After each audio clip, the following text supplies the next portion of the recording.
धनगर समाजाच्या आरक्षणाचा प्रश्न गेल्या अनेक वर्षांपासून प्रलंबित आहे। या मागण्यांकडे लक्ष वेधण्याकरता आज कोल्हापुरातील धनगर समाजाच्या वतीनं कावळा नाका या ठिकाणी रास्तारोको आंदोलन करण्यात आलं। या आंदोलनात आमदार गोपीचंद पडळकर हे देखील सहभागी झाले होते। धनगर समाजाची व्यथा मांडताना त्यांनी धनगर समाज हा शेळ्या मेंढ्या राखणारा वर्ग आहे।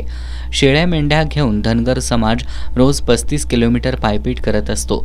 या समाजानं कुणाकडूनही काही हिसकावून घेतलेलं नाही, मात्र राज्य सरकारनंही या समाजाला काही दिलेलं नाही। जर धनगर समाजानं शेळ्या मेंढ्या राखायचं बंद केलं तर महाराष्ट्रातल्या जनतेला कुत्र्याचं मटण खावं लागेल, असं खालच्या पातळीवरील वादग्रस्त विधान आमदार गोपीचंद पडळकर यांनी केलंय। मेलेली मेंढरं त्याचं मटण दिलं नाही म्हणून गुरासारखं मारायचं। आणि आम्ही काय केलंय? मेंढपाळांनी काय केलंय? तुमचं मेंढपाळांनी कधी कुणावरती अन्याय केला नाही। जर चुकून त्याच्याकडून एखाद्या पिकात गेला असेल त्याला सांगा, भरपाई घ्या। तुमचं नुकसान झालं असेल तर तुम्ही गुरासारखं मारताय। म्हणजे एका बाजूला आम्ही या राज्याला देशाला चांगल्या प्रतीचं मांस मिळावं म्हणून आमचा मेंढपाळ दिवसभरात 35 किलोमीटर चालतोय, उभ्या उभ्या जेवतोय, हातात भाकरी तळ हातावरती घेऊन बसून जेवायला सुद्धा त्याला येत नाही, कारण मेंढरे एका जागेवरती थांबत नाही। अशा मेंढपाळांच्या बाबतीमध्ये तुम्ही भूमिका कुणी घेतली नाही आतापर्यंत। आता राज्य सरकारनं रानगे साहेबांनी सांगितल्यापर्यंत आता पहिल्यांदा चांगल्या योजना आणलेल्या आहेत।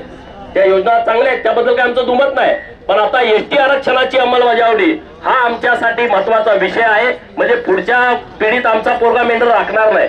आणि जेव्हा धनगर मेंढ्या राखायचा बंद होईल तेव्हा या महाराष्ट्रातल्या लोकांना कुत्र्याचं मटण खावं लागेल। राज्यात अनेक नेते हे वाचाळवीर आहेत। वादग्रस्त आणि आक्षेपार्ह बोलल्याशिवाय त्यांना चैन पडत नाही। त्यांच्या नेत्यांचाही त्यांना छुपा पाठिंबा असतो।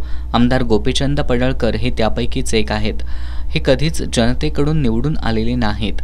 पवार घराण्यावर टीका करण्यात यांचा विशेष हातखंडा आहे। आरोप करताना त्यांनी कधी पुराव्यानिशी केलाच नाही।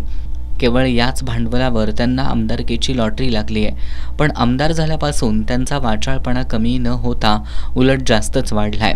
सतत वादग्रस्त बोलून चर्चेत राहण्यात यांना विशेष आनंद मिळत असावा।